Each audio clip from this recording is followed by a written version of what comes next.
Okay, so I just got done watching Superman and Lois season 3, episode 12, and we finally have Lex Luthor here. Michael Cudlitz, what do we all think? Right off the bat, I have to say, what an introduction. And I really do mean that. It is everything that I was kind of hoping it would be. So I don't want to waste any more of this intro. I just want to get right into the episode. But of course, one thing I will say is if you go on to enjoy the Superman and Lois breakdown, leave me a like. It really helps me out. And consider subscribing for more videos like this and check out some of my recent news breakdowns, the Flash reviews, spoiler reviews, and all of that good stuff. But also, I need to hear your thoughts about this episode in the comments below. Not only with relation to Lex Luthor, but some of the Clark and Jordan scenes were pretty intense as well. So right at the beginning, we're kind of gearing up to this Lex Luthor release. We have Lois recovering from the post-surgery, but reviewing the paper about how the Mannheim confession will upend Lex Luthor's confession. Clark and Lois like, well, if and when he's released, we're just going to have to deal with it. And my God, they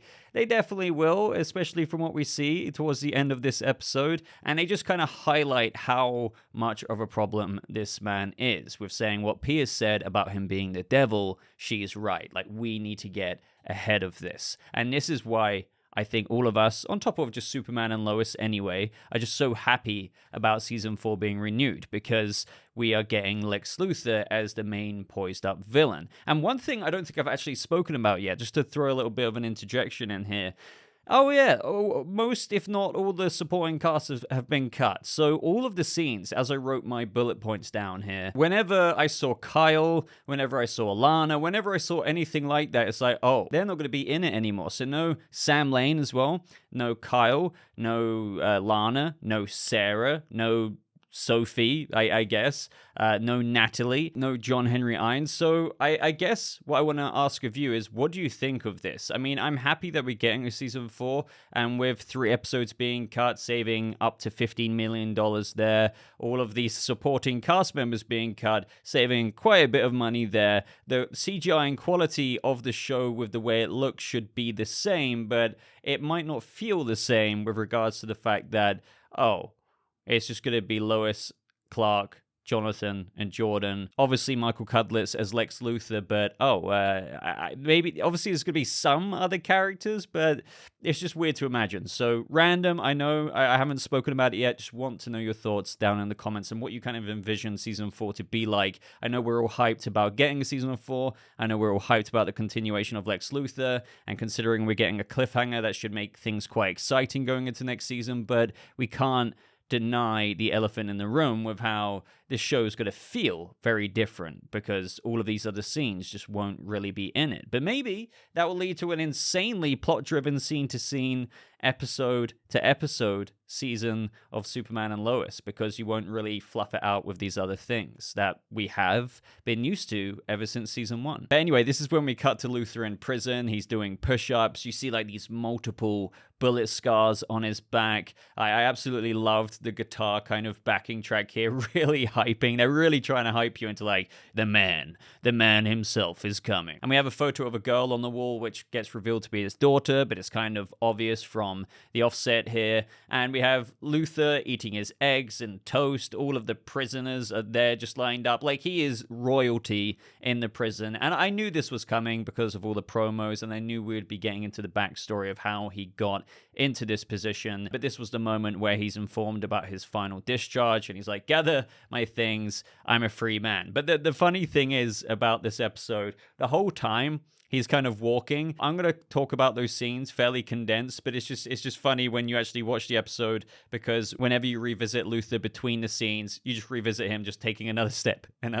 Now, this is where the other storyline of this episode comes in, and I actually really enjoyed where things ended up here. I didn't necessarily agree from the get-go with how it was being perceived, and I don't know if they did like a great enough job there. And what I mean specifically by that is we have Sarah and Junior. Junior goes on about how Superman didn't save us, someone else is out there, and I think people should know that. And he's doing an interview with the Daily Planet. But that's when we had some other high schooler friends come up, and they were taking the piss about how this person has goggles and how they could be their age. But we have Jordan being like, well, I think this person's a total badass, like if he saved these other people. And what I mean by like how I feel like they didn't make a good enough job of what Jordan said is because Sarah like went home after this to Lana saying that he was bragging, like really bragging about this hero out there. But I didn't really get that sense, to be fair. Like, I don't know if anyone disagrees with me, but when I heard that scene, Jordan was just kind of like playing devil's advocate. The irony, obviously, is that he's that kid in the weird hoodie and the goggles. But he didn't say too much that I would deem it as a brag. He was just like, well, I think this person out there is probably a total badass for doing what he did. Yet the episode framed it like he was going around like, oh yeah, man, this guy's amazing. Like, I don't really get the sense of that. However, by the end of the episode and where things were going with the twister and stuff, yeah, they definitely nailed Jordan getting a bit of an ego stroke there, indulging in the newfound popularity. It's just from the get-go and throughout the episode, I didn't really feel like Jordan did too much wrong. So this is when we have a reporter of whom we had Lois somewhat, not tutor, but like she shadowed Lois, I guess, back in the day. Janet ring Lois about a story, someone with powers, someone new, sounds like a kid, saved 2 teenagers in Smallville. Lois agrees to let her pick her brain, but I suppose she agreed to do that because she wants to be in the know with what's being said about her son. So back at home, we have Sam Lane, Clark, and Lois just like, okay, no more saves until this dies down. And this is when Lana turns up, revealing to them what Sarah said to her about how Jordan's enjoying the alter ego a little bit too much. So this is what I mean. Like, up until this point, I don't feel like he was like, hey, look at that guy, isn't he awesome? I didn't get that sense. Again, the end of the episode, totally, but at this point, not so much. But anyway, moving on, we have Luther getting ready to be released, and we get our first flashback of him going into prison because it just reminds him of the day that Lois Lane, was standing outside, and he's just staring at her. I love the Lois Lane classical look with like the kind of top hat on there, the reporter mode that she's in. We have the press like shouting out, is your wife going to take over LexCorp? Right now, I mean, we've learned a little bit more about his daughter by the end of the episode, but we don't know what happened to his wife. Like, did she take over LexCorp? I mean, he dropped his wedding ring, so I guess they're not on friendly terms anymore. And then we have Lex walking, the joke being that he walks for the entire episode, but thankfully, instead of watching him walk all the way to Smallville, we had continued flashbacks of when he's first in prison. He wants to trim her. He's kind of showing that he's just not some person to be pushed over. So he goes up to Otis, who cuts other inmates' hair and says, I want that, but I'll give you $5 for it. But because they know he's a billionaire, they're like, well, I want $50,000. And I feel like the way Michael Cudlitz didn't show any fear when he was getting repeatedly beaten, even with like the trimmer in Otis's hands, he was just kind of grimacing and laughing into Otis's face, which is creepy. If you were to beat a guy like that and he's just kind of maniacally like, almost sadistically enjoying it, you would kind of be disturbed, even if he's being held by other men and you have been doing the beating. So you'd be like, what is with this guy? So later on in the episode, we have Lex walking again, but the next flashback we have is with him and the warden, William Ellis. The warden talks about how Otis and his guys did a number on him, but Lex is like, well, he has something I want, and you're gonna help me get it. He says, I'm here to make you an offer, and in very, very cold and chilling tactics from that of Luther, he gives him a little card or a piece of paper with his home phone number on it, and we have the warden's kids screaming like, help me, they're gonna kill me if you don't do what he says. So what I really love about this scene is that Lex must have done his research before obviously going into prison. So he knew he was going in, but before he went in, he made sure to know about the warden's home number, the wife. He put plans in place for like sending guys over there to intimidate her. He knew and must have planned on what day that would happen, because obviously he's not liaising with a phone from within prison, from at least what we understand right now. So this is what I mean. Like, the cool thing about it is he would have prepared all of this in advance. So he would have to know when to get beaten up, to go into the warden's office to do this in order to take control of the situation, if that makes sense. So again, there's a lot of calm, calculating ruthlessness to this Lex already that just, basically gives you an appetizer of things to come. Like, this is only the beginning, and I feel like they've already highlighted not what makes Lex Luthor, because, we've just seen him, like, become royalty in prison. It's no small feat, but it's still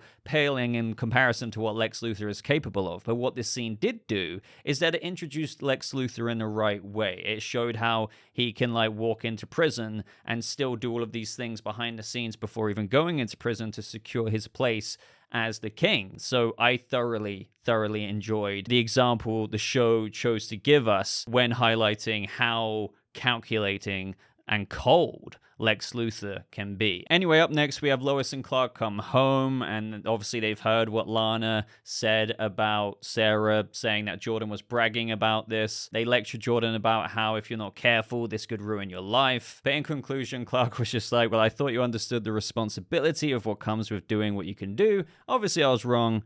Give me your suit. And now, in the midst of all of this, we have the Daily Planet publishing the paper The Smallville Samaritan, the next great superhero. Lois and Clark don't really blame the reporter because, she's just doing her job, and it's exactly what Lois did back in the day with Superman. And as Clark said, he's just worried this is all a bit too soon. And Lois is even saying, so am I, but all of this was going to happen eventually, which is what I was thinking. This is an inevitability. This was always going to happen with Jordan, but the thing is, he just might be a little bit too young compared to like when Superman first appeared to the world. And with it being too young, as per what we get into in the final parts of the episode, Jordan is kind of letting it get to inflate his ego quite a bit, which is a bit of a difficult thing, because if I imagine myself as a teenager, I literally have the powers of Superman.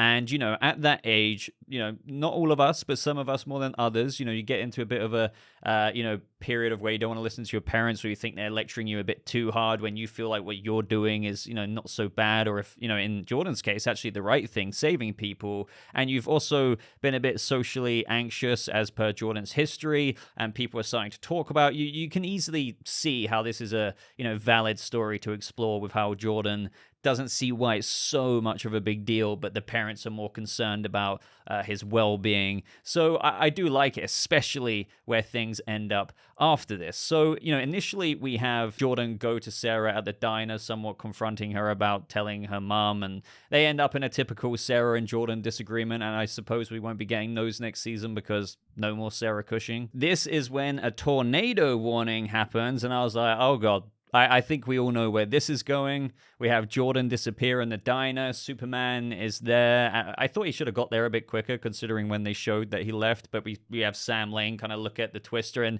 there were certain shots in this moment, and I'm sure some other people thought of it as well, where you saw Sam Lane, the tornado there, and it kind of reminds you of that John Kent scene from Man of Steel. Like, you can almost imagine Sam Lane, for the sake of not exposing Jordan to the world, just being like, don't save me.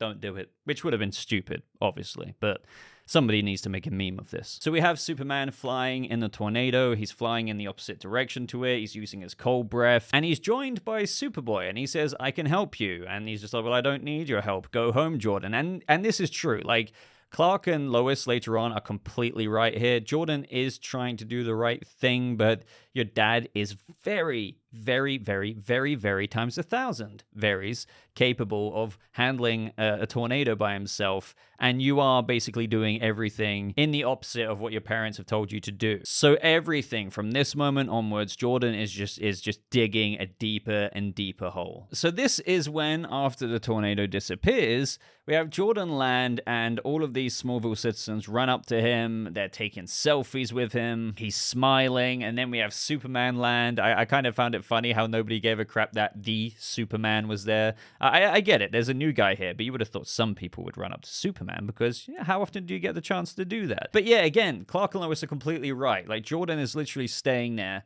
Superman lands, and Jordan even nods at him and then returns back to facing the crowd to take photos and just, indulges in it, like very much so indulges in it. So when everyone is at home, they're kind of reviewing this and they're like, by morning, this is just going to be everywhere. It's like the second story of Superman. And in this world, aside from Morgan Edge, you haven't really had in this universe so much super stuff going on. Apparently, according to Sam Lane, last season, which is where everyone started debating if Superman was quite literally the only superhero in the world. And this is where we got like a fantastic scene. As Clark said in this moment, you completely disobeyed me. Lois makes a very good point. Like, on top of that, why didn't you just fly away? You could have disappeared before anyone realized you were even there. And he's like, well, I didn't really forget what you said. I just didn't care. This is when it happened. So we had Clark go up to him and say, as long as you live under this roof, you will do what your mother and I tell you to do. And I think we've all heard that one before. And Jordan starts to walk away, just saying, whatever, going up to his room. And this is when Clark, stop him from leaving, starts to grab his arm. But this is when we have Jordan use his kind of like super strength to like stop his own dad's Superman strength from somewhat restraining him and holding him still, to just completely disregard him. And it was a cool little power like puff effect, right? And this was intense, and Clark seemed so upset in this moment, and even Jordan seemed like, holy shit, did I just do that? Wait, can I do that? Wait, I can do that. It was kind of that moment. And also on top of just kind of like, I used my super strength to stop my dad, Superman, from holding me here. Jordan looks like he's kind of shitting his pants, all while, somewhat starting to realize, as I said a second ago, that he actually can do that if he wants to do that. So it's both like a very emotional moment for Clark, also Jordan, but also this kind of scary moment in where, if things went even further, I'm not saying that Superman wouldn't be able to handle his son Jordan, but it's for sure something to think about. Whereas, for example, if it was Jonathan, well, he can't do anything in that situation. So it's very shocking when this happened. Tyler Hoechlin, I thought, was really amazing in this scene. It's more the subtleties of his acting here. It seemed as though like he was barely holding back the tears of the way he was kind of reacting to what Jordan just did, let alone Superman, which is, another funny thing, let alone ever expecting someone to do that to him. But someone can, and it's his own son. So imagine kind of how like, mind smacking that is to Clark. And this is like a really big deal, because even as Sam Lane says after this, you got to rein him in. He's, not as careful as you are, Clark. People see him around town enough, track his flight paths. Somebody is going to put two and two together. And I do wonder, actually, if this could be what Lex Luthor puts together, but maybe next season. And now the end of the episode with Luthor, we have Clark and Lois like wondering where did he get to, because he got released and still nobody's heard from him. And we have Clark listen in and he hears footsteps. So this whole time, Luthor has been walking to the Kent farm. And I called this.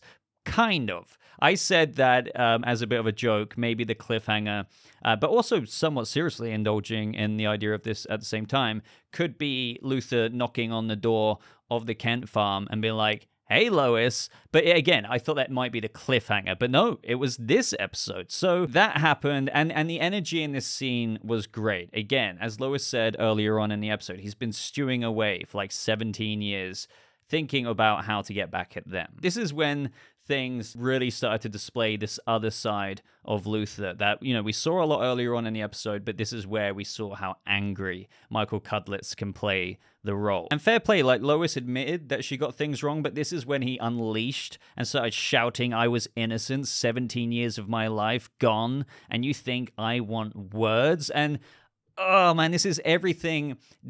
Look, okay, if you're a fan of Jon Crye's Lex Luthor, fair enough. But this is what I mean by when, and again, you kind of get a taste from this in the Titans Lex Luthor from Titus Welliver. Like, he didn't shout in this way, but there was this commanding presence and this sense to a casting that I feel like Jon Crye never really got across. But I was saying, I vibed the Superman and Lois casting with Michael Cudlitz here to be in that kind of commanding demeanor that I felt was lacking from Jon Crye. And this is exactly what I meant. He talks about his daughter and how she was 14 and now she won't even talk to him. That could be, I mean, clearly with Lex and the reason why he has a kid in this iteration, which has been done before, obviously. I think they're going to do that to kind of parallel maybe the situation with Lois and Clark in season 4. But he goes on to say, you think you can fix that? And we have Clark even say, that's enough. And I love how Lex just turns to Clark and he's just like, shouting and spitting out at the same time, like, shut your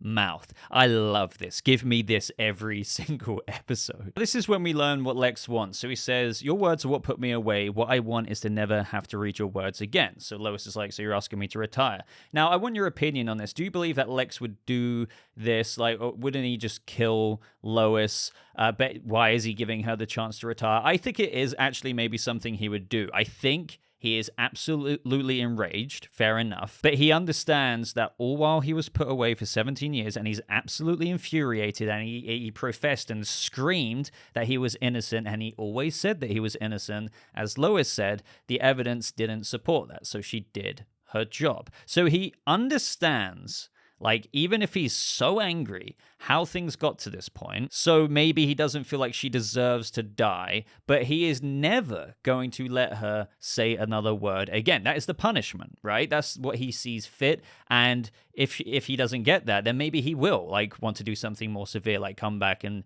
obviously threaten them lethally. So I'm just wondering if anybody believes that the characterization of Lex here would even give her this chance. I think, personally, he would, because I think it adds more of a commanding and complex aspect to Lex, and where it's more like, hey, you did this. I hate it, but I kind of understand how it got here, but I hate you, and you're never going to report again. And if you don't listen to what I want, and you're not going to retire, then maybe you will die. But he's at least giving her something there. I actually find that super interesting. Plus, yeah, maybe it'd be a bit suspicious if Lex Luthor pops out of jail, next day Lois Lane dies. I don't think he would do that anyway, but I do still feel the ultimatum he has given her is a very intriguing one. But Lois raises a good point that I see a lot of other people talking about, the whole, well, even though he's put away for the wrong crime, he's still done things that would obviously land him in jail anyway for probably quadruple the length he was sentenced to for the wrongful Moxie thing, which is when he says something compelling again. It's easy to be brave with Superman and the DOD watching out for you, which is true. And I love how obviously Lex doesn't know that Clark is Superman in this moment, and the glares he just gives to Clark in this moment. He's probably just thinking, why is Lois's husband being this brave? Like, does he not realize I can squash him? But obviously he doesn't know who this man actually is. He starts walking away saying, well, then you better retire. And he says, tell Superman he's next. That line got me really, really super intrigued, because why would Superman be next? As far as we know, with this 17-year flashbacks and everything like that, there hasn't been too much of a history that we know of right now to Superman and Lex Luthor. Like, he got put away through the Moxie conviction, which was a wrongful conviction, but it was Lois, which is why Lex's sights are more on Lois Lane. As far as we're aware, Superman didn't really have a bunch of involvement in the whole Boss Moxie operations back then. It was quite a kind of reporter/legal takedown of, Bruno and Pia framing him. We didn't really hear about how Superman flew in and, screwed up Intergang stuff back in the day. So why is Superman next with regards to this? Maybe there is a history beyond the 17-year flashbacks to Lex Luthor and Superman, which you would have thought, and I'm not saying there isn't, it's just that the show, the way they set it up, they kind of made it out to be like Lex Luthor and Superman haven't had too much of a back and forth. But maybe they did, like 17 plus years ago, which is why in this moment, since he knows that Lois can speak to Superman one-on-one, that he's like, oh yeah, by the way, like, me and Superman had some things back in the day, way before the Boss Moxie stuff, so yeah, by the way, tell him he's next, since I know you can reach him. So let me know your ideas there. And then we get the Bizarro zombie ending. So Luthor in the car is talking about, did you find Dr. Hook? And we see Dr. Hook's broken glasses there with blood on them, and Otis, the driver, says the doctor confirmed it. That thing down there, it's alive. I want to see for myself. So this is one of the few things I didn't really like so much. It kind of makes Lex to be not as smart as probably what he should be, because he literally goes down to Bruno Mannheim's old abandoned train station lab place where he did all of his work on Bizarro and Henry Miller and whatnot, just with Otis. Now, granted, Otis had a weapon, right?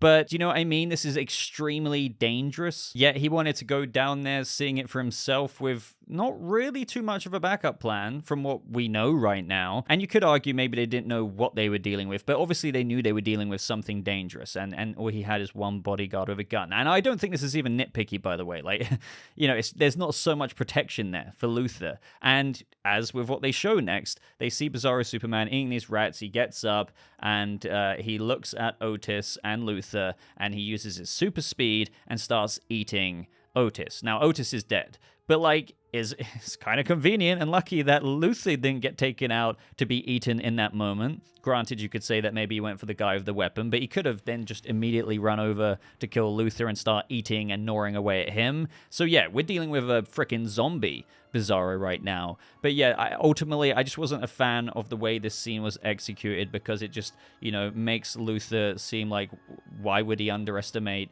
what he's kind of working with here? He clearly had some intel of what was down there from the Doctor, to the point of where he kind of knew it was dangerous, but he wanted to see it for himself. So I trust that you can see the criticism I have here for how silly it is that Luthor would risk his life and maybe be eaten. And luckily he wasn't. That wraps up my thoughts about this episode. So again, thoroughly enjoyed it, but what I want to see from you is your thoughts on it. What do you think of Michael Cudlitz as Lex Luthor? This was the penultimate episode. We're going into the finale in episode 13. Apparently there's a cliffhanger. So let me know your theories as well with all of the other things I mentioned, and obviously the theories going into the finale. Like this video if you did enjoy it. I'd really appreciate that, especially if you got this far. Maybe consider subscribing if you happen to be brand new here for more videos like this. But thank you so much for watching. I hope you all have a lovely rest of your day. I'll see you fellow Kryptonians in the next video.